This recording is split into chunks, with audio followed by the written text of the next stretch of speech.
Hello everyone, welcome to my channel. So ये video है part 3 उस सीरीज का जहां पर हम डिस्कस कर रहे हैं सीयूईटी पीजी साइकोलॉजी में जो कॉन्सेप्ट्स हमें आने ही चाहिए 100% उनको। अगर आपने पार्ट सेकंड नहीं देखा है तो उसकी तरफ जल्दी से भाग कर जाओ, लिंक आपको डिस्क्रिप्शन में मिल जाएगा।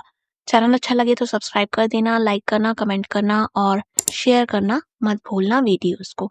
यहाँ पर हम सारी यूनिट्स को कवर करेंगे, तो इस सीरीज में बने रहना। सबसे पहले बात करते हैं the first president of the APA, ये थे जी स्टैनली हॉल। सो यहाँ पर न्यूरॉन की बात हो रही है जो कि एक्शन पोटेंशियल को जब जनरेट करता है तो उसके बाद एक ब्रीफ फेज जो है उसका आता है जहाँ पर वो एक्शन पोटेंशियल को जनरेट नहीं कर सकता, एक तरीके से वो सो रहा होता है, वो ब्रेक पर होता है। तो इस वाले पीरियड को जहाँ पर फायरिंग दोबारा नहीं होगी उस मोमेंट पे, इसे हम कहते हैं refractory period. Christine Ladd Franklin जो थी ये फेमस हैं अपनी थ्योरी ऑफ कलर विजन के लिए। तो यहाँ पर हमें पता है कि थैलेमस होता है रिले स्टेशन, ये सारी इंफॉर्मेशन लेता है और फिर ब्रेन को पास करता है। लेकिन एक ऐसा सेंस ऑर्गन भी है जो कि इस वाले प्रोसेस को बायपास कर देता है, जहाँ पर वो इंफॉर्मेशन को थैलेमस में नहीं भेजता बल्कि सीधा ही ब्रेन में भेजता है। ये है स्मेल से रिलेटेड ऑल्फैक्शन, जिसे हम बोल सकते हैं, उससे रिलेटेड सेंस ऑर्गन जो कि इंफॉर्मेशन को जब भेजता है तो वो सबसे पहले जाती है ऑल्फैक्टरी बल्ब के पास और उसके बाद ऑल्फैक्टरी कॉर्टेक्स। तो यहाँ पर थैलेमस की इन्वॉल्वमेंट हमें नहीं देखने को मिलती। तो अब बात करते हैं कैसे प्रोसेस की, जिसमें हम देखते हैं कि कैसे सेंडिंग न्यूरॉन जो है वो न्यूरोट्रांसमीटर्स यानी ब्रेन केमिकल्स को रीएब्सॉर्ब कर लेता है जो कि उसने छोड़े हैं साइनैप्स में। ठीक है, तो यहाँ पर ये रीएब्सॉर्प्शन ऑफ न्यूरोट्रांसमीटर जो कि होता है सेंडिंग न्यूरॉन के द्वारा, ये कहलाता है रीअपटेक। तो कुछ इवेंट्स हमारी लाइफ में ऐसे हो सकते हैं जो कि बहुत ही सिग्निफिकेंट हैं इमोशनली। ऐसे इवेंट्स की जो मेमोरीज होती हैं वो काफ़ी डिटेल्ड और विविड हमारे दिमाग में रह सकती हैं और इन मेमोरीज को हम बोलते हैं flash bulb memories. Miss information effect किसे बोलते हैं? यहाँ पर पर्सन की जो मेमोरी है ना वो इन्फ्लुएंस हो जाती है। किस चीज़ से? वो होती है मिसलीडिंग इन्फॉर्मेशन से। तो यहाँ पर ऑल्टरेशन देखने को मिलती है पर्सन की मेमोरी में। सेल्फ रेफरेंट इनकोडिंग में हम ये देखते हैं कि इंसान के लिए जो पर्सनली रिलेवेंट इंफॉर्मेशन है, जब उसका रिकॉल रिक्वायर्ड होगा तो वो अच्छे से हो पाएगा, क्योंकि पर्सनली रिलेवेंट मटेरियल की जो प्रोसेसिंग होती है वो अलग तरीके से होगी as compare to information which is not personally relevant. जो भी लैंग्वेज हम बोलते हैं वो अफेक्ट करती है हमारा सोचने का तरीका, हमारा दुनिया को देखने का तरीका। ये चीज कही गई है लिंग्विस्टिक डिटर्मिनिज्म में। Desire, excitement, orgasm and resolution, ये जो है ये क्या है? ये है stages of the sexual response cycle. Cannon Bard theory जो थी इमोशन की थ्योरी है, इसमें क्या बोला गया कि इमोशंस जो कि हमारे रिएक्शंस हैं और फिजियोलॉजिकल रिस्पॉन्सेज जो बॉडी में हो रहे प्रोसेसेस हैं वो साइमल्टेनियस अकर करेंगे, नॉट ऐसे कि पहले एक चीज होगी और दूसरी बाद में। Emotions and physiological responses will occur simultaneously. जहां पर हम एडजस्ट कर रहे होते हैं स्कीमास को फॉर न्यू इंफॉर्मेशन, उस प्रोसेस को हम क्या बोलते हैं? इसको हम बोलते हैं अकोमोडेशन। आपको जीन पियाजे का नाम यहाँ पर याद आना चाहिए। और एक और यहाँ पर प्रोसेस होता है, उसका नाम क्या है? अगर आपको पता है तो जल्दी से कमेंट में बता सकते हो। तो चाइल्डहुड इवेंट्स तो सबकी लाइफ में हुए हैं, लेकिन कितने लोगों को वो याद है? खासतौर पर वो वाले इवेंट्स जो कि 3 साल की उम्र से पहले हुए हैं। अगर ये रिमेम्बर करने की जो इनएबिलिटी है वो हमें देखने को मिलती है, जहाँ पर हम चाइल्डहुड इवेंट्स को नहीं याद कर पाते, उसे हम कहते हैं इन्फेंटाइल एमनीसिया। बात करें रेसिप्रोसिटी नॉर्म की, तो यहाँ पर आप रिटर्न करते हो फेवर्स जो कि आपको मिले होते हैं। तो रेसिप्रोकल आप यहाँ पर रिलेशनशिप होता देखते हो। तो Ladd Franklin theory of colour vision क्या बोलती थी? ये बोलती थी कि 3 स्टेजेस होती हैं। पहला है एक्रोमैटिक विजन, जहां पर ब्लैक और व्हाइट को आप कंसीडर करोगे, blue yellow sensitivity and finally red green sensitivity की बात भी यहाँ हम करेंगे। सो यहाँ पर जब हम ओवर एस्टिमेट करते हैं अपनी एबिलिटीज को और सोचते हैं कि हम तो दूसरों से बेहतर हैं और कहीं ज्यादा बेहतर हैं, तो यहाँ पर ये जो सुपीरियोरिटी हम परसीव कर रहे हैं ना अपने को लेकर, इसे हम कहते हैं साइकोलॉजी में इल्यूजरी सुपीरियोरिटी। तो क्या मॉरल रीजनिंग में भी हम सेक्स डिफरेंसेस देख सकते हैं और ये कह सकते हैं कि मेल्स जो है वो रीजन अलग तरीके से करते हैं एज कम्पेयर टू फीमेल्स? हाँ, हम बिल्कुल कह सकते हैं, क्योंकि ये बात कही है कैरोल गिलिगन ने अपनी थ्योरी ऑफ मॉरल डेवलपमेंट में। कैरोल गिलिगन का नाम आप कोलबर्ग के क्रिटिक की तरह भी यहाँ पर याद कर सकते हो। रेने डेकार्ट ने सीट ऑफ सोल किसे कहा? उन्होंने ये कहा पीनियल ग्लैंड को। तो एंटीसाइकोटिक मेडिसिन जो हैं, अगर उनका लॉन्गर ड्यूरेशन तक यूज किया जाए तो वो साइड इफेक्ट्स प्रोड्यूस करती हैं, और एक साइड इफेक्ट कहलाता है टार्डिव डिस्किनेसिया, जहां पर पर्सन जो है वो नोटिस करता है मूवमेंट को अपने शरीर में होती हुई, जो कि इनवॉलेंटरी है और रिपीटेड है। ये हो सकती है फेस पर, ये हो सकती है बॉडी के अन्य पार्ट्स पर। ठीक है, तो ये एंटीसाइकोटिक ड्रग्स का साइड इफेक्ट माना जाता है। तो अब बात करते हैं एक ऐसे इफेक्ट की जहाँ पर पर्सन को लगता है कि दूसरे उसको नोटिस कर रहे हैं, वो इस चीज़ को ओवर एस्टिमेट कर रहा होता है, दूसरे उसे इतनी अटेंशन शायद नहीं दे रहे, लेकिन फिर भी उसे लगता है कि स्पॉटलाइट तो केवल उसी पर है, तो ये कहलाता है स्पॉटलाइट इफेक्ट। रिग्रेशन, अब ये है एक डिफेंस मैकेनिज्म जहाँ पर पर्सन जो है वो अर्ली स्टेजेस ऑफ डेवलपमेंट में चला जाता है, वो बिहेवियर करने लग जाता है जो कि वो पिछली स्टेजेस में करता था। ये हो सकता है थंब सकिंग, ये हो सकता है कुछ और, जो कि अब जिस स्टेज में वो है उस स्टेज का बिहेवियर नहीं होकर पिछली स्टेजेस जो कि अर्लियर थी, जो कि छोटेपन में उसके साथ थी, उन स्टेजेस में जाकर वो काम कर रहा होता है। और स्पेशली ये तब होता है जब वो फेस कर रहा होता है स्ट्रेसफुल सिचुएशन को। तो ये एक डिफेंस के लिए है, यानी ये एंजाइटी को रिड्यूस करने वाला मैकेनिज्म है जिसे दिया है सिगमंड फ्रॉइड ने। तो अब बात करते हैं सेंट्रल रूट और पेरिफेरल रूट की। दोनों ही रूट्स जो हैं ये, एक तो है लॉजिक पर बेस्ड और दूसरा है इमोशंस या फिर अन्य क्यूज जैसे कि अट्रैक्टिवनेस, उस पर बेस्ड। ये दोनों ही यूज किए जा रहे हैं इंसान को परसुएट करने के लिए। तो ये जो दो रूट्स हैं परसुएशन के, ये दिए गए हैं इलैबोरेशन लाइक्लीहुड मॉडल में।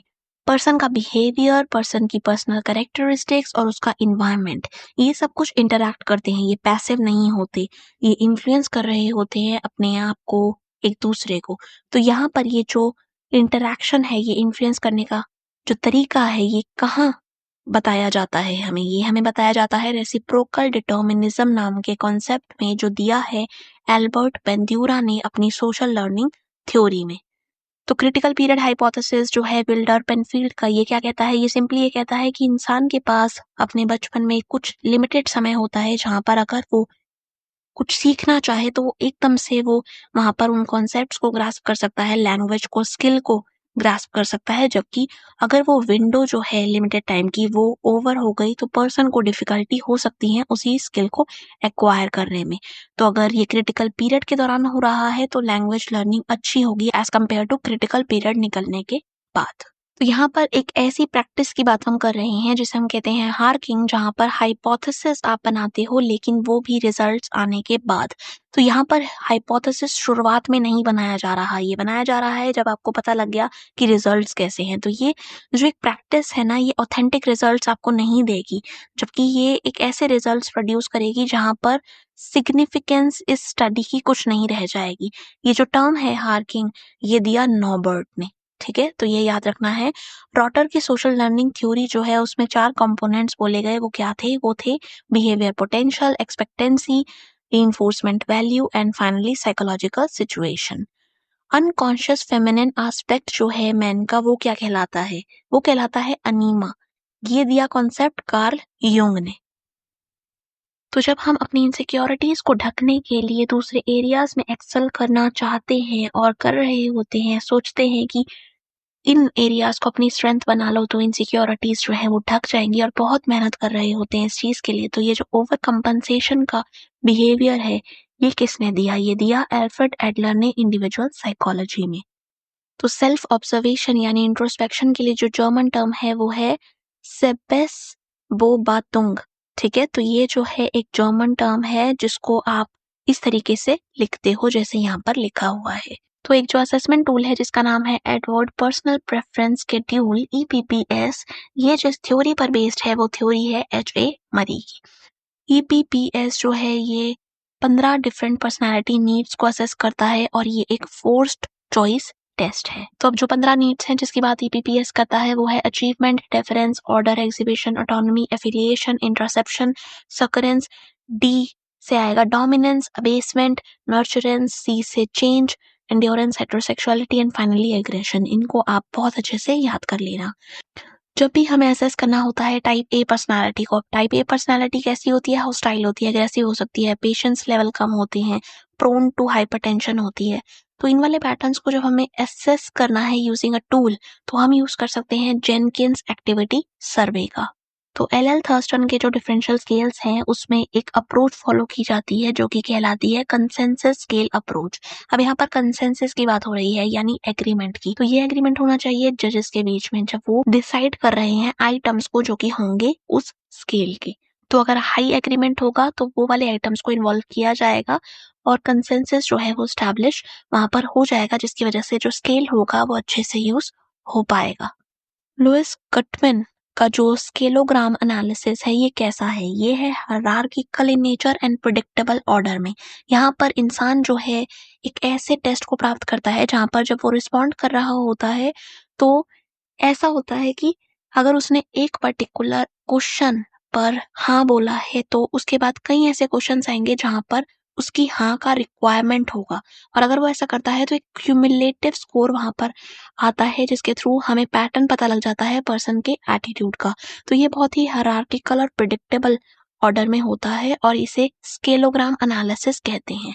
लर्निंग से रिलेटेड ये वाला जो एक्सपेरिमेंट था जहाँ पर एक था चिंपांजी और उसे चाहिए था फूड और उसने स्टिक का और बॉक्सेस का इस्तेमाल करके फूड को प्राप्त कर लिया, ये था इनसाइट लर्निंग का एक्सपेरिमेंट जो कि हमें दी है किसने, ये हमें दी है कोहलर ने, जिनका पूरा नाम है वुल्फगैंग कोहलर।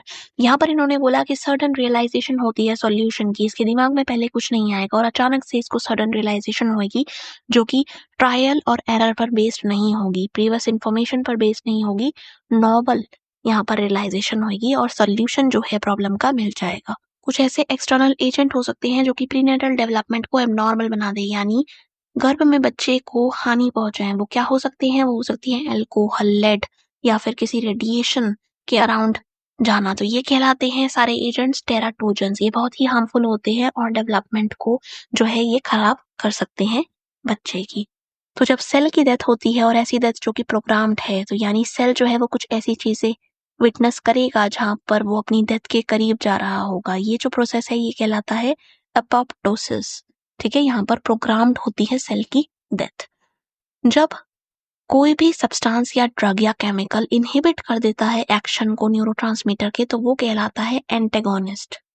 तो अगला जो कॉन्सेप्ट है ये है जस्ट वर्ल्ड फिनोमिनन। तो यहाँ पर क्या होता है, यहाँ पर हम सोचते हैं कि वर्ल्ड जो है ना हमारे अराउंड, हमारे आसपास की जो पृथ्वी है, यहाँ पर जो चीजें होती हैं वो जस्ट तरीके से होती हैं, ये न्याय प्रिय तरीके से होती हैं और जो डिजर्व करता है उसे वही मिलता है, जैसे कि ये इमोजी बता रहे हैं। तो यहाँ पर ये अनहैप्पी है अपनी वजह से क्योंकि ये डिजर्व कर रहा होगा शायद, और ये हैप्पी है अपनी वजह से क्योंकि ये डिजर्व कर रहे होंगे। दोनों का ट्रीटमेंट जो है वो जस्ट है, ये कहलाता है जस्ट वर्ल्ड फिनोमेनन। अब बात करते हैं बैंड वैगन इफेक्ट की। ये पर्सन था अभी यहाँ पर लेकिन ये चला गया इधर, यानी इसने ग्रुप को फॉलो किया, no matter what they were doing ये उसके साथ हो लिया। ठीक है, तो यहाँ पर एक तरीके से कंफर्मिटी हमें देखने को मिली जहाँ पर पर्सन जो है जब ऐसी सिचुएशन में होता है जहाँ पर सेंस नहीं बन पा रही चीजों की, थोड़ी सी वेग सिचुएशन है, तो वो लोगों के बिहेवियर को देखता है और उसे ही फॉलो करता है, उन्हीं के पीछे भागता है उनके बिहेवियर को ऑब्जर्व करने के बाद। जब हम ग्रुप में होते हैं, ग्रुप का पार्ट होते हैं, तो हमारे जो डिसीजन है वो रिस्की हो सकते हैं। ये एक ऐसी सिचुएशन से भिन्न हो सकते हैं जहां पर हम अकेले डिसीजन ले रहे हों। वो डिसीजन शायद इतने रिस्की ना हो, लेकिन ग्रुप का होना, ग्रुप में होना उन डिसीजंस को बोल्डर और रिस्की बना देता है। ये वाला जो टॉपिक है ये कहलाता है risky shift. Persuasive argument theory जो कि ग्रुप पोलराइजेशन के कॉन्टेक्स्ट में गिनी जाती है, उसमें क्या बोला जाता है, उसमें सिंपली ये बोला जाता है कि ग्रुप मेंबर्स जो हैं वो हैं कुछ ऐसे। अब ये जो है ये है इनिशियल स्टेटमेंट, एक इनिशियल आप समझ लो बिलीफ सिस्टम जो कि अभी थोड़ा सा कमजोर सा है। लेकिन जब ग्रुप मेंबर्स आपस में बैठेंगे, बात करेंगे, देखेंगे एक दूसरे के व्यूज को, तो क्या होगा, उनके जो करंट बिलीव्स हैं ये बहुत स्ट्रांग हो जाएंगे। तो ग्रुप में अपने लाइक माइंडेड लोगों के साथ होने की वजह से वो कुछ कॉन्ट्राडिक्टरी या डिफरेंट नहीं सोच पाएंगे, वो उन्हीं बिलीव्स में फंसे रह जाएंगे जो कि वो सोच रहे थे, क्योंकि ग्रुप से अब उसको सहमति मिल गई है डिस्कशन के बाद। तो यहाँ पर ग्रुप पोलराइजेशन होता हुआ हमें दिखाई देगा और परसुएसिव आर्गुमेंट थ्योरी यहाँ पर अप्लाई होगी। जहाँ पर हम टेस्ट ले रहे होते हैं और पार्टिसिपेंट को हम ये वाला पैटर्न करता हुआ देखते हैं कि वो हर एक स्टेटमेंट से एग्री कर रहा है, तो ये कहलाती है एक्विसेंस। तो जब पार्टिसिपेंट स्टडी में आता है तो वो नोटिस करता हुआ आता है कि क्या सोसाइटी ने उससे एक्सपेक्टेशंस लगा रखी हैं, ये उसकी परसीव्ड एक्सपेक्टेशंस हैं, वो खुद ये सोच रहा है। तो वहां पर जब वो रिस्पॉन्स देता है तो वो होते हैं सोशली एक्सेप्टेबल मैनर में, उस तरीके से जिस तरीके से समाज उसे देखेगा और उसे एक्सेप्ट करेगा। वो शायद उसके अपने ऑथेंटिक रिस्पॉन्सेज ना हो। अगर कोई भी सोशल प्रेशर ना हो, कोई भी सोसाइटल एक्सपेक्टेशंस ना हो, तो शायद वो ऐसा नहीं बिहेव करेगा या ऐसे नहीं रिस्पॉन्सेज देगा। लेकिन फिर भी एक ऐसी सिचुएशन जहाँ पर वो सोशली एक्सेप्टेबल रिस्पॉन्सेज देता है, इस प्रोसेस को हम कहते हैं सोशल डिजायरेबिलिटी। तो सैम्पलिंग के हैं कई तरीके और एक सैम्पलिंग कहलाती है स्नोबॉल सैम्पलिंग। इसमें क्या होता है, आप कुछ लोगों को रिक्रूट करोगे और उन लोगों से कहोगे कि और बंदे लेकर आओ। तो ये फ़ोन करेगा इसको, ये करेगा इसको और ये करेगा इसको। तो यहाँ पर ये भी नए रिक्रूट हो जाएँगे। तो यहाँ पर आपने डायरेक्ट नहीं कॉन्टैक्ट किया बल्कि इनके थ्रू जो है वो सैम्पलिंग की गई, इनका सिलेक्शन जो था वो आपका सिलेक्शन बन गया। तो अब इटालियन फाउंडर जो है साइकोसिंथेसिस के वो माने जाते हैं रोबर्टो एसाजोली, जहाँ पर इन्होंने ये वाला जो कॉन्सेप्ट है साइकोसिंथेसिस का वो दिया। जब हम डील कर रहे होते हैं स्क्यूड डिस्ट्रीब्यूशंस के साथ, ऐसे डिस्ट्रीब्यूशंस या ऐसा डाटा जहाँ पर हमारे पास एक्सट्रीम स्कोर्स हैं, तो हम मीन का यूज नहीं करते क्योंकि मीन जो है वो इन्फ्लुएंस हो जाता है। हम यूज करते हैं मीडियन का। तो ये बंदा जाता है टेस्ट देने और इसको जो एक क्वेश्चन मिलता है वो इस तरीके का होता है कि पर्सन सोचता है कि मेरे से पूछा क्या जा रहा है, उससे एक ही समय पर दो चीजें पूछी जा रही हैं एक ही क्वेश्चन के थ्रू। तो यहाँ पर ये जो क्वेश्चन की नेचर होगी वो कैसी होगी, ये होगी double barrelled questions. Study of values जो है ये टूल ये किसने दिया, ये दिया एल्पोर्ट, वर्नन और लिंडसी ने। निसल स्टेनिंग का नाम तो आपने सुना होगा, ये दिया है निसल ने। ये एक हिस्टोलॉजिकल मेथड है स्टडी करने का न्यूरॉन्स को, जहाँ पर स्टेनिंग यूज की जाती है यानी रंग लगाया जाता है और न्यूरॉन्स जो है वो रंगीन हमें दिखाई देते हैं ताकि हम उसको अच्छे से पढ़ सके। तो दो बेहतरीन इंडिविजुअल जिनका नाम है एलेनोर जे गिब्सन और रिचर्ड डी वॉक, इन्होंने क्या कंट्रीब्यूशन किया है साइकोलॉजी में, इन्होंने दिया है विजुअल क्लिफ का कॉन्सेप्ट, जहाँ पर हम देखते हैं कि बच्चे जो हैं वो गहराई को सीख लेते हैं, जान लेते हैं जब वो बहुत ही छोटे होते हैं तभी। तो उन्हें पता होता है कि कितनी डेप्थ है। तो स्टडी ऑफ वैल्यूज जो अभी एक टूल हमने देखा जिसको दिया है एल्बर्ट वर्नन लिंडसी ने, उसमें 6 ओरिएंटेशंस बोली गई वैल्यू की, जिसमें पहली थी theoretical, economic, aesthetic, social, political, religious. ये सारी चीजें आप ध्यान में रखना। सो लेप्टिन क्या है, लेप्टिन हमारी एपेटाइट को रिड्यूस करता है। डाटा स्नूपिंग के लिए एक और टर्म है पी हैकिंग। अब ये क्या है, ये एक प्रैक्टिस है जहाँ पर हम जो हमारे इनसिग्निफिकेंट रिजल्ट्स आते हैं उनको भी मॉडिफाई या ऑल्टर करके या गलत डाटा प्रेजेंट करके सिग्निफिकेंट दिखाने की कोशिश करते हैं। तो ये रिसर्च स्टडी की बात हो रही है जहाँ पर ऑथेंटिक डाटा को नहीं दिखाया जा रहा, एनालिसिस में गड़बड़ की जा रही है और यहाँ तक कि स्टैटिस्टिकल सिग्निफिकेंस के साथ भी खिलवाड़ हो रहा है। ये पी हैकिंग कहलाता है। हिस्टोरिकल इवेंट्स जो हैं वो हमारे डिटरमाइन करते हैं फ्यूचर को। तो एक तरीके से डिटर्मिनिज्म यहाँ पर हमें देखने को मिलता है और फ्री विल यानी चॉइस का कॉन्सेप्ट जो है वो साइडलाइन हो जाता है। ये कहा गया हिस्टोरिकल डिटर्मिनिज्म नाम के कॉन्सेप्ट में। फ्रॉइड का जो ये कॉन्सेप्ट है कैथैक्सिस नाम से, ये क्या था, यहाँ पर लिबिडिनल एनर्जी यानी लिबिडो जो है जब वो टारगेट हो जाता है, डायरेक्ट हो जाता है एक पर्टिकुलर पर्सन या ऑब्जेक्ट के ऊपर, तो इस वाले प्रोसेस को हम बोलते हैं cathexis. Frederick Salomon Perls and Laura Perls का नाम किसके साथ एसोसिएटेड है, ये है गेस्टॉल्ट थेरेपी के साथ associated. Thank you so much इस वीडियो में बने रहने के लिए। चैनल को सब्सक्राइब कर देना और कोई भी फीडबैक हो तो बिना हिचकिचाहट मुझे कमेंट्स में दे देना। मिलते हैं अगले वीडियो में। बाय।